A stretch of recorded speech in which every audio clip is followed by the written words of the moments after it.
But the Adam and Eve story, the theory of that is that it happens in cycles of 6,500 years, and that it's a 90-degree flip, but 6 days later, or on the 7th day, it corrects itself. The planet flips, not just Imagine a tree so old it holds secrets from 42,000 years ago, secrets about a time when Earth's magnetic field flipped and the planet went through some wild changes.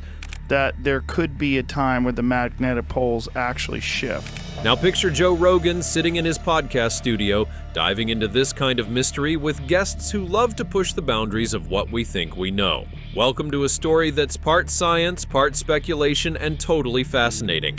And then the magnetic field, consequently to this movement, is weakening. So we know our magnetic field, and that's where a lot of that danger is going to come from, is if the magnetic field keeps weakening. What could an ancient tree from New Zealand tell us about Earth's history, and why does it matter today? Let's find out. The Quarry Tree Discovery. Deep in the muddy ground of Ngawa, New Zealand, something incredible was waiting to be found.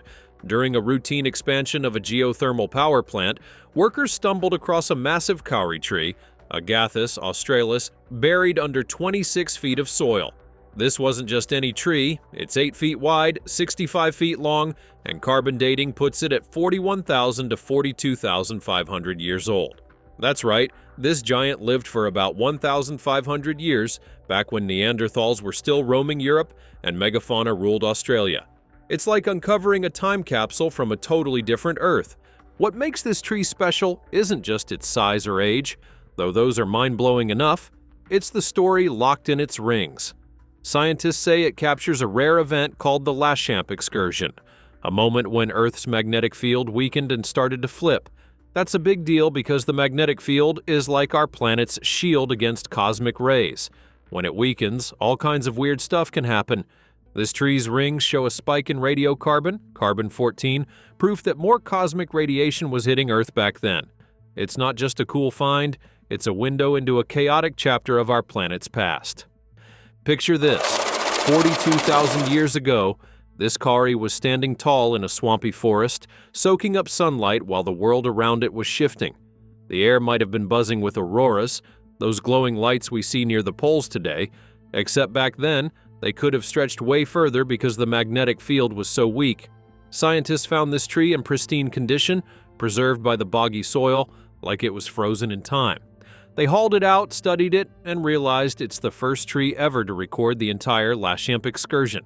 That's huge. It helps them match up other records, like ice cores and sediments, to pin down exactly when this magnetic flip happened. But why should you care about a tree that's been underground for millennia? Well, it's not just about the past. What it tells us could hint at what's coming. Earth's magnetic field is weakening right now, down about 9% in the last 170 years. Could we be heading for another flip? This kauri tree might be a clue, a silent witness to a time when the planet's defenses were down. It's not every day you find something that bridges ancient history and modern worries like that. And here's a little fun fact. Kauri trees are legends in New Zealand. They're massive, sacred to the Maori people, and can live for thousands of years. This one's a survivor, even in death, still teaching us stuff 42,000 years later. Pretty wild, right? So now that we've got this ancient giant in the picture, let's dig into what it's actually recording, because that magnetic reversal is where things get really interesting. Okay, so we've got this incredible tree, but what was happening to Earth while it was growing? Let's unpack that next because it's a story that'll make you wonder what our planet's capable of. The Lashchamp excursion explained. So, what's this Lashchamp excursion all about? Around 42,000 years ago, Earth's magnetic field, the invisible force that keeps compasses pointing north and shields us from solar radiation, decided to take a serious nap. It didn't fully flip where north becomes south, but it came close. Scientists call it a geomagnetic excursion, and it lasted about 800 years. During that time, the field's strength dropped to just 28% of what it is today, and at its weakest, it hit as low as 0 to 6%. That's barely a whisper of protection. Here's how it works. Earth's magnetic field is generated by molten iron churning in the planet's core. Sometimes that churn gets messy, and the field weakens or shifts. The Lashchamp excursion, named after a site in France where it was first studied, was one of those messy moments. The kauri tree's rings back this up with hard evidence. Those carbon-14 spikes mean more cosmic rays were slamming into the atmosphere, turning nitrogen into radiocarbon. That's what happens when the shield's down. The cosmos gets a free shot at us. Now, imagine the scene 42,000 years ago.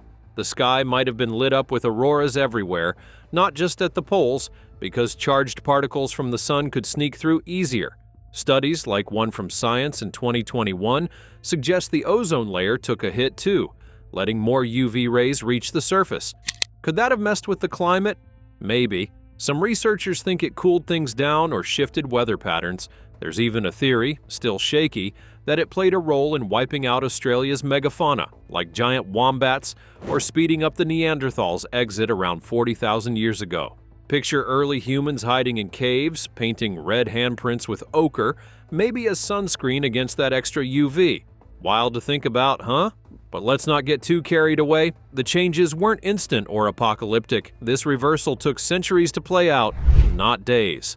The Kauri tree's 1,500-year lifespan covers the whole event, showing a gradual rise and fall in radiocarbon. That's key. It tells us these flips aren't Hollywood disasters with tidal waves and exploding volcanoes. They're slow burns, subtle but powerful shifts that ripple through the environment. Still, the effects were real. More radiation, funky skies, and maybe some stressed-out ecosystems. Why is this called the Lachamp excursion? It's tied to lava flows in France's Lachamp region, where rocks from that time locked in the weird magnetic signals. But the Kauri tree takes it further. It's a living record, not just a snapshot. Scientists used it to sync up global data like a cosmic clock. And here's where it gets personal. Earth's magnetic field isn't static. It's been weakening for a while now, and the North Magnetic Pole is drifting toward Russia at about 25 miles a year. Are we due for another excursion? No one's sure, but the Kauri tree's story makes you wonder. If this happened today, it wouldn't be pretty. Satellites could fry, power grids could collapse, and your GPS might send you into the ocean. Back then, humans didn't have tech to worry about, just their wits and some cave walls. So, while the Lachamp excursion sounds like ancient history, it's got a modern edge that keeps scientists and podcasters like Joe Rogan talking. Speaking of which, how does this tree tie into JRE? Let's shift gears and see what Rogan and his guests have to say about magnetic mayhem. All right, we've got the science down, but how does this connect to Joe Rogan's wild podcast chats? Stick around because his guests take this story to some unexpected places. Tree rings as Earth's diary. Now let's zoom in on how this Kauri tree actually tells us all this stuff. It's all about the rings, those concentric circles you see when you cut a tree open. This is dendrochronology, the science of reading tree rings like a history book. Each ring marks a year of growth, and its thickness or chemistry can spill the beans on what was happening. Droughts, floods, even cosmic events, they all leave a mark. And this Kauri tree, it's got a 1,500-year diary from one of Earth's weirdest moments. Here's the deal. When the magnetic field weakened during the Lachamp excursion, more cosmic rays hit the atmosphere. Those rays turned nitrogen into carbon-14, which the tree sucked up through its roots and leaves. That extra radiocarbon got locked into the rings year by year. Scientists can measure it and see exactly when the field tanked. Pretty cool, right? It's like the tree was taking notes while the planet was flipping out. The Kauri's rings show a clear spike peaking around 42,000 years ago, then easing off as the field stabilized. Think of it like this. Every spring, the tree added a light ring as it grew fast, and every fall a darker one when it slowed down. Those patterns aren't just pretty, they're data. A skinny ring might mean a tough year, a fat one, good times.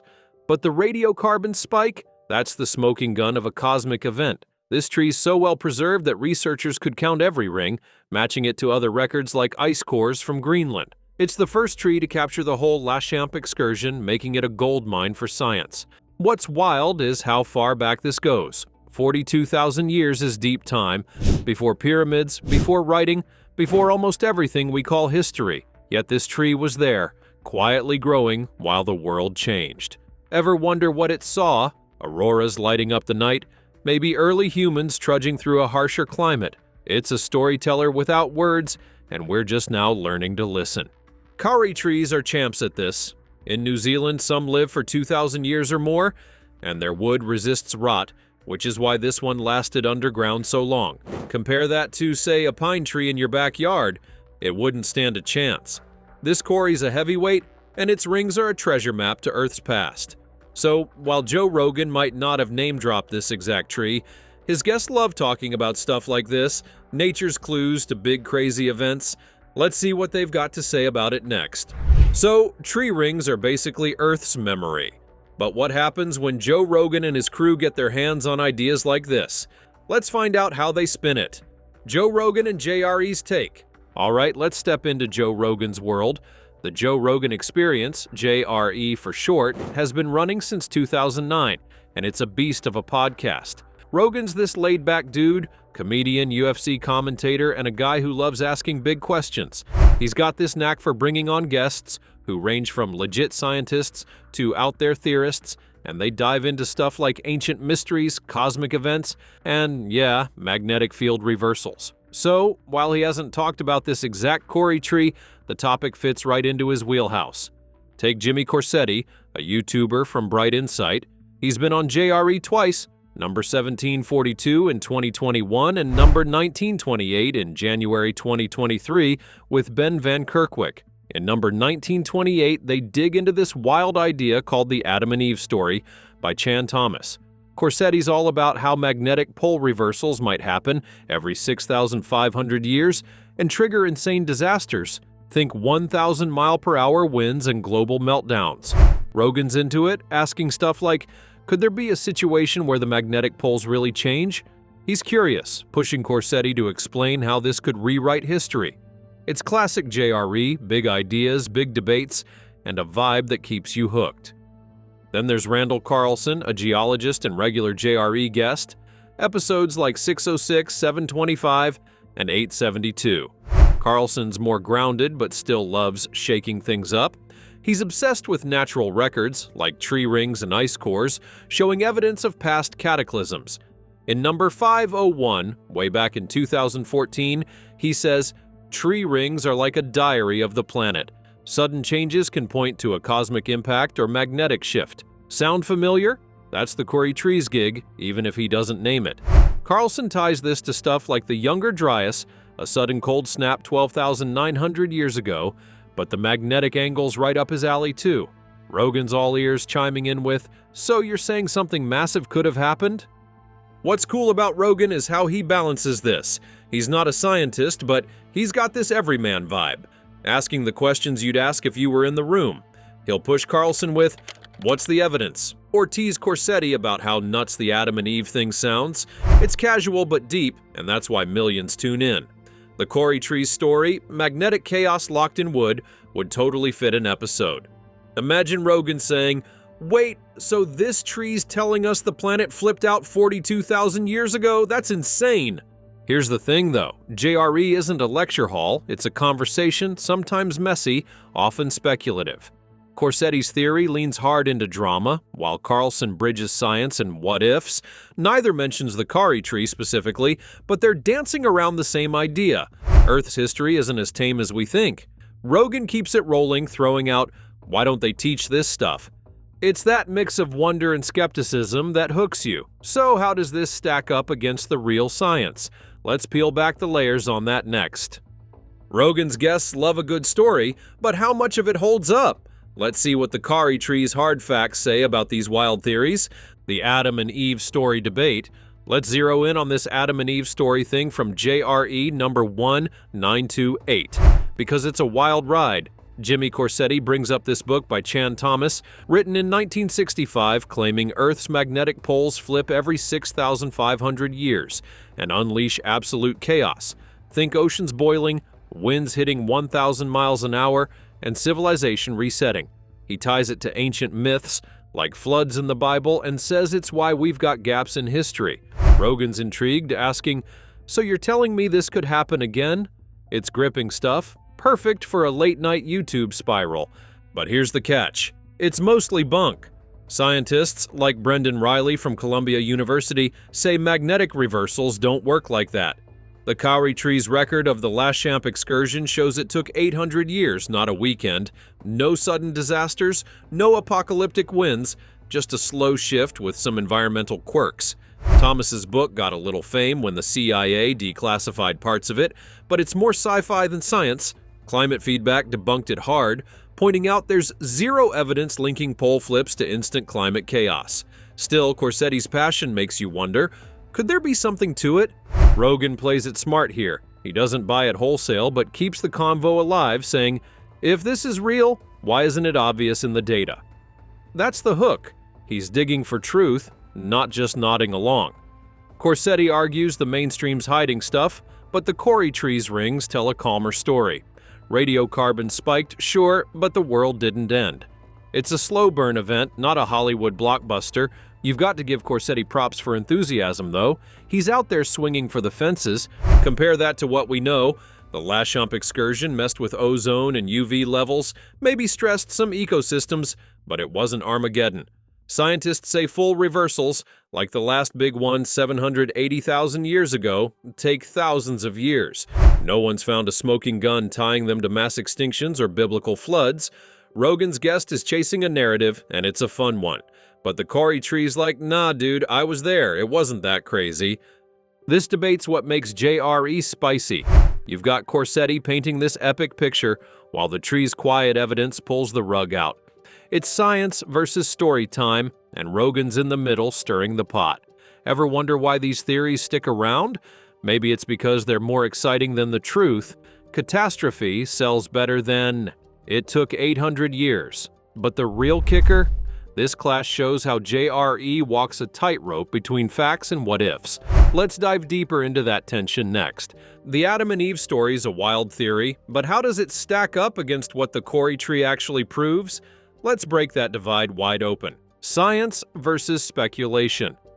Okay, we've got two worlds colliding here. The hard science of the Quarry Tree and the big bold ideas from JRE guests.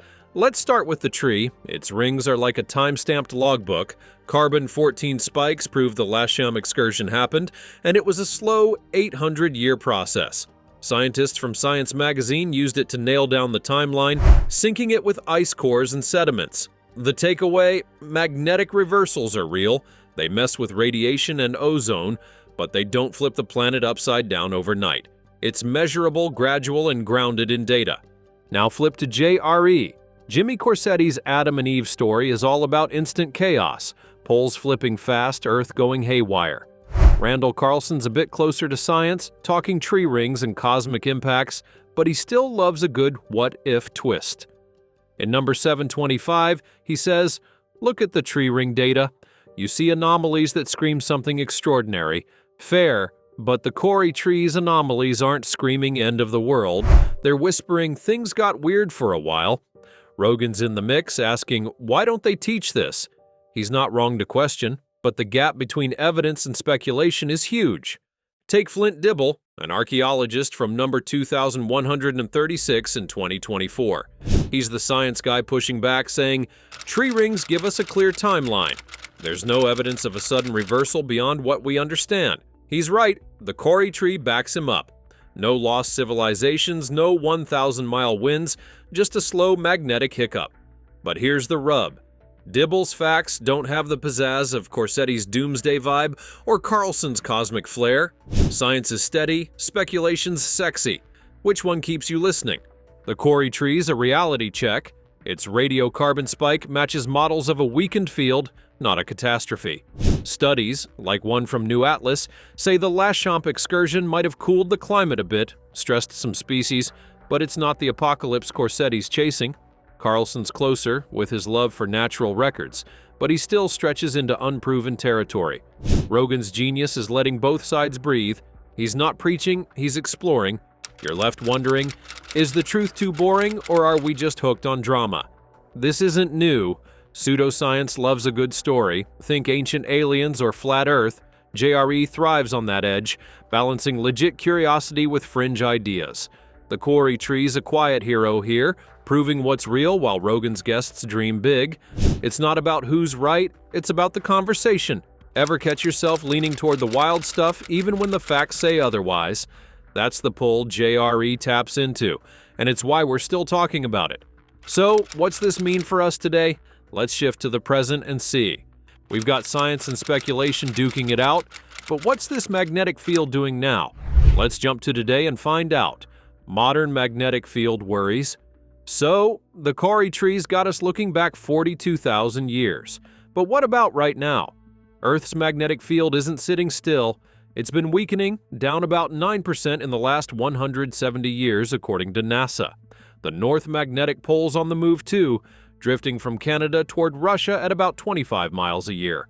Scientists are watching this like hawks because if it keeps up, we might be in for our own version of a Lashchamp-style event. What would that look like in 2025? First off, don't panic. It's not flipping tomorrow. Full reversals take thousands of years, and excursions like Lashchamp are rare, but the field's already weaker than it was in your great-grandparents' day. That shield against cosmic rays? It's thinning. Satellites are noticing more glitches. Radiation can fry their circuits. Power grids could be next. A big solar storm during a weak field could knock out transformers, leaving cities dark. Imagine no Wi-Fi for a week. Horror movie stuff, right?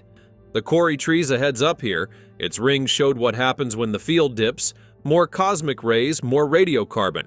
Today, that could mean tech chaos over climate chaos.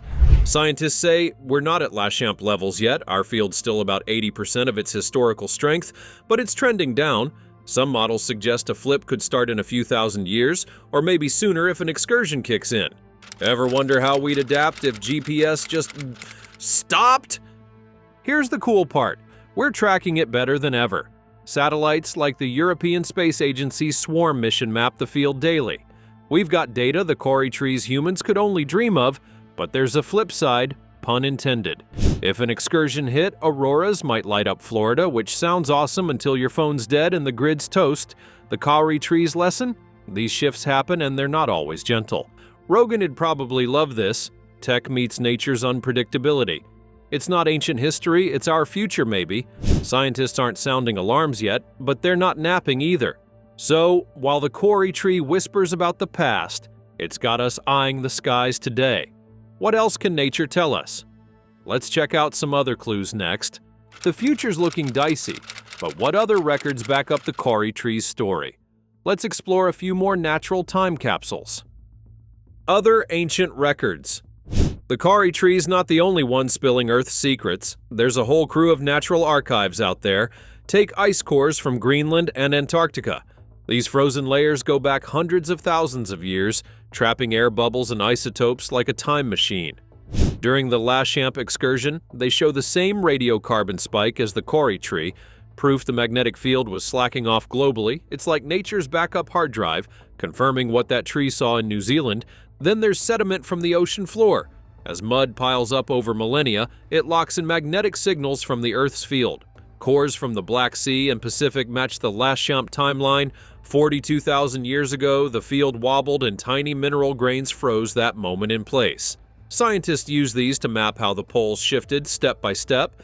It's less dramatic than a tree's rings, but just as real. Slow, steady evidence of a planet in flux. Ever heard of stalagmites? Those drippy cave formations can record magnetic shifts too.